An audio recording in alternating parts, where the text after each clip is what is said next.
जय हिंद दोस्तों, कल एक वीडियो अपलोड किया जिसमें मैंने बताया कि हिंदुस्तान की इंडिया की एक रिपोर्टर है, ऐसे कुछ नॉइस करते हैं लोग यूट्यूब पर आके अपने कमेंट सेक्शन में। जब मैंने उस रिपोर्टर के बारे में बताया कि रिपोर्टर जो है जो कहती है कश्मीर को अगर पाकिस्तान मांग भी रहा है तो क्या फ़र्क पड़ता है, हिंदुस्तान के पास पहले इतनी ज़मीन है। ये वो रिपोर्टर है जो कहती है राष्ट्रगान में खड़े होना कोई ज़्यादा इंपॉर्टेंट नहीं है। जब ऐसे लोगों के बारे में बात करता हूँ तो कुछ ये दो कौड़ी की गैंग आ जाती है हमारे चैनल पे कमेंट करने, कहता है सर आप तो अरे तुम भी मोदी भक्त निकले, तुम भी अंधभक्त निकले। कुछ तो ऐसे भी जाहिल आ जाते हैं, बार बार बोलते हैं कभी किसानों के बारे में सोचो, किसानों के बारे में वीडियो बना लो। अबे कभी जाके देखा करो कितने वीडियोस बनाए हैं। मैं खुद एक किसान की फैमिली से हूँ, किसानों के हक में पहली आवाज़ उठा चुका हूँ, जिसमें सरकार के बारे में मैंने काफ़ी कुछ बोला। जाके सुना कर उसके बाद बकवास किया करो। तो कम से कम इस देश के नहीं हुए, इस तिरंगे के नहीं हुए, इस मिट्टी के नहीं हुए, कम से कम अपनी माँ के तो हो जाओ, अपने उस बाप के तो हो जाओ जिसका डीएनए तुम्हारी रगों में चल रहा है।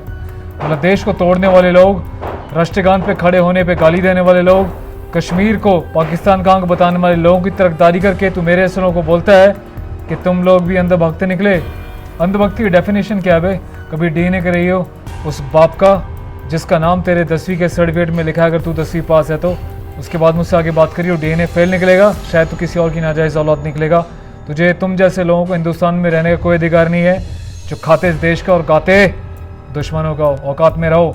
ये रोल शो दे रहा है, यहाँ पे 15 अगस्त 26 जनवरी को देशभक्ति के गीत नहीं गाए जाते। यहाँ पे 12 महीने देशभक्ति रगों में दौड़ती है उन सब लोगों के जो इस चैनल के साथ जुड़े हुए हैं। तुम जैसे कुछ गद्दार भी आते हैं मज़े लेने के लिए, मज़े लो। जब हम औकात पे आएंगे ना, तुम्हारी औकात नहीं रहेगी यूट्यूब पे आके कमेंट करेंगे किसी को भी। चलिए दोस्तों आगे बढ़ते हैं।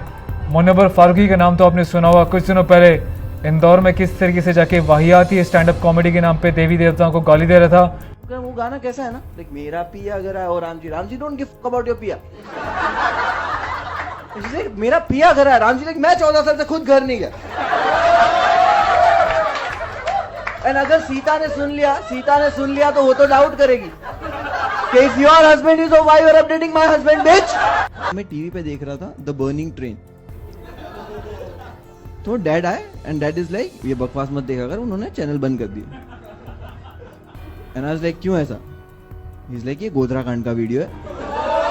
गुजरात में बर्निंग ट्रेन के नाम पे गोधरा के बारे में न जाने क्या क्या बकवास कर रहा था। हिंदू मुस्लिम को भड़काने के लिए, दंगे करने के लिए इसने कोई कसर नहीं छोड़ी स्टैंड अप कॉमेडी के नाम पे। ऐसे लोगों के ऊपर एफआईआर हुई, इसको जेल में डाला गया। एमपी के ही मजिस्ट्रेट कोर्ट ने इसको जमानत देने से मना कर दिया, इसको जेल भेज दिया गया था 15 तारीख तक और 15 जनवरी के अलावा बढ़ा दिया गया इसका रिमांड 22 जनवरी तक। खूब तोड़ाई हो रही है, लठ में तेल लगा लगा खूब इसके चल रहा है, पिस्टन आगे पीछे ऊपर नीचे हर जगह से। तो जो भी लोग देश को तोड़ेंगे ना, देश के साथ गद्दारी करेंगे, इनके साथ ऐसा ही होगा। और बात करते हैं योगी सरकार की, योगी पुलिस की। योगी पुलिस ने भी बोल दिया बेटा देश में जहर घोला है, अब तुझे हम नहीं छोड़ेंगे। तो मैं आपको बता दूं 19 अप्रैल 2020 प्रयागराज में एक पुलिस स्टेशन है जिसका नाम जॉर्ज टाउन है, वहाँ पे एक पुलिस कंप्लेन कराई गई थी आशुतोष मिश्रा नाम के युवक द्वारा, जिसमें कहा गया था कि मुनव्वर फारूकी बड़ी अश्लीलता फैला रहा है। देखिए मैं कहता हूँ ना, हमेशा बकवक मत करो, कुछ एक्शन भी लो जैसे कि हम लेते हैं। बॉलीवुड हो या कोई भी अश्लील बंदा हो, हम एक्शन लेते हैं तुरंत जाके। आप लोग क्यों नहीं लेते भाई? क्यों आप ये डिपेंड रहते हो कि कोई आके कुछ बोलेगा? खाली यूट्यूब पे भाषण देने से इंसाफ मिल जाएगा? अभी हाल ही में सैफ अली खान ने जो अश्लीलता दिखाई है तांडव नाम की एक मूवी में, एक कोई ट्रेलर उसका है, मैं चाहता था उसके ऊपर भी आके इसको 2-4 बातें बोल देता, लेकिन क्या फ़ायदा। हम सिर्फ एक्शन लेना जानते हैं, एक्शन लेते हैं और एक्शन लेंगे, सिर्फ बातें नहीं करेंगे। अब बात करते हैं मुनव्वर फारूकी के साथ क्या हुआ यूपी पुलिस द्वारा। यूपी पुलिस ने एक नोटिस भेजा है एमपी पुलिस को। इंदौर सेंट्रल जेएम और सीजीएम को लेटर भेजा गया है यूपी पुलिस द्वारा, यूपी सरकार द्वारा, कि इस बंदे को हाजिर होना है कोर्ट में। एक तारीख रखी गई है क्योंकि मुनव्वर के ऊपर वहाँ पे भी कंप्लेन दायर है। तो वाली बात है ना, ये लोग जो बड़ी बड़ी बातें कर रहे हैं, कभी देश को तोड़ने की बात करते हैं, कभी जो है हिंदू मुस्लिम को दंगे भड़काने के लिए बातें करते हैं, कभी देवी देवताओं को गाली देते हैं। और ये जो स्लो पॉइजन का जो जहर घोला किया बॉलीवुड ने, मैं बार बार कहता रहा कि इसको बाइकआउट करो, लेकिन कुछ लोगों को अभी भी समझ में नहीं आया। जाके ऐसे लोगों को प्रमोट करते हैं, ऐसे लोगों के ट्रेलर्स देखते हैं, लाइक ठोकते हैं। तो मत भूलो अगला नंबर तुम्हारा है। शायद तुम्हारे अंदर थोड़ी बहुत भी इंसानियत या अपने देश के प्रति थोड़ी बहुत भी सम्मान बाकी होता तो तुम लोग जाके ऐसे लोगों को प्रमोट नहीं करते। ये वो लोग हैं जो पीके जैसी मूवी के नाम पे देवी देवताओं के बारे में अश्लीलता फैलाते हैं, ओ माय गॉड के नाम पे बकवास करते हैं। लेकिन अंधा और कम बुद्धि के लोग अभी भी कहते हैं कि वो तो बहुत अच्छा कर रहे हैं ना, उसमें क्या बुराई है। तो मुनव्वर फारूकी के ऊपर जो धाराएं लगाई गई नई, उसको भी सुन लीजिए ज़रा, मैं आपको पढ़ के बता दूं। नोट्स मैंने बना के रखा हुआ। IPC 153A, धर्म के आधार पर हिंसा फैलाना और दुश्मनी को बढ़ावा देना। उसके अलावा जो दूसरी धारा लगी है 295 जानबूझ के धर्म की भावनाएं आहत करना और किसी के धर्म का अपमान करना, जो इन लोगों की बड़ी खास बात है। उसके अलावा 65 और 66 भी इसके ऊपर लगाई गई है। तो बेटा मनोवर जैसे और जितने भी स्टैंड अप कॉमेडियन है ना, जो बकवास करते हैं देश को तोड़ने के बारे में, दंगे फैलाने के बारे में, देवी देवताओं को गाली देने के बारे में अपनी शान समझते हैं, तुम लोग ये समझ लो कि तुम्हारा समय खराब आ गया। अब तुम्हारी उल्टी गिनती शुरू हो गई है।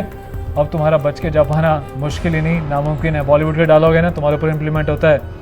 और सैफ अली खान, ये जो तूने तांडव नाम का ट्रेलर और मूवी बनाई है, जिसमें तू बहुत अपने आप को दिखा रहा है, तू आने वाली पीढ़ी को जिस तरीके से बिगाड़ रहा है, वो हाथ में जो है भगवा झंडा लेके बताता है कि ये सारे घटिया लोग करते हैं, ये भ्रष्ट नेता करते हैं। तो जनेऊ पहन के जो है बकवास करता है, गंदे नेता का रोल अदा करता है।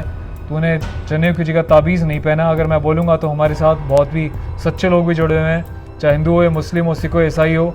मैं जाति धर्म को बीच में नहीं लाना चाहता, पर क्यों लाना पड़ता है? क्योंकि तुम जैसे लोग मजबूर करते हैं। तुम जैसे की औकात, तुम्हारी जैसी भाषा में जवाब देने का फ़र्ज़ बनता है, तभी तुम लोगों को हिंदी समझ में आती है, और अब तुम्हें समझ में नहीं आती प्यार की भाषा। और मैं हेड्स ऑफ करना चाहूँगा करणी सेना को। भाई करणी सेना जो है बखैती नहीं करती, वो आके एक्शन लेती है, और मैं करणी सेना के साथ हूँ। पर हमने 10 बार कॉल करने के बाद आपके वहाँ हमने मैसेज ही पहुँचाया, आदमी भी भेजा, फिर भी कोई जवाब आज तक। जैसे बंसाली ने हमें नेगलेक्ट करा था। शायद या तो आपको कोई कंडम लोग है जो आपको ये टीच करते हैं कि इनको पूछने की कहाँ जरूरत है, हम संभाल लेंगे, तो ऐसा कहीं नहीं होना चाहिए। देखो ऐसा है कि राजपूत को अगर किसी ने कमजोर सोचने की भी कोशिश करी है तो 5000 की फौज मुगलों की 2-2 लाख की फौजों से लड़े, चाहे शाका हुआ है चाहे फिर वहाँ जौहर हुआ है, हमें कोई फर्क नहीं पड़ता। यहाँ भी शाके जौहर हो सकते हैं, वो खून अभी भी रगों में। ये आप चाहे ट्राई करके देख लीजिएगा। बंसाली जी को अपने आप पे बड़ा गुरूर था। वहाँ तो 200-300 बाउंसर लगा रखे थे, गनमैन भी लगा रखे थे। इतना पटक के मारा सबको कि वो सबको जान छुड़ा के भागना पड़ा। और भाई यहाँ पे मुझे करणी सेना की तारीफ करनी पड़ेगी। करणी सेना के जो लोग हैं वो बखैती नहीं करते। जब पद्मावत नाम की मूवी रिलीज हुई थी, हर कोई, वो मैं कह रहा हूँ, देश टूट चुका है। हिंदू मुस्लिम सिख ईसाई तो छोड़ो, हिंदू में भी तो जाट, ये गुर्जर, ये हीर, ये राजपूत, ये फलाना, ये ढिमकाना, ये यादव, ये महाराष्ट्र का, ये वहाँ का।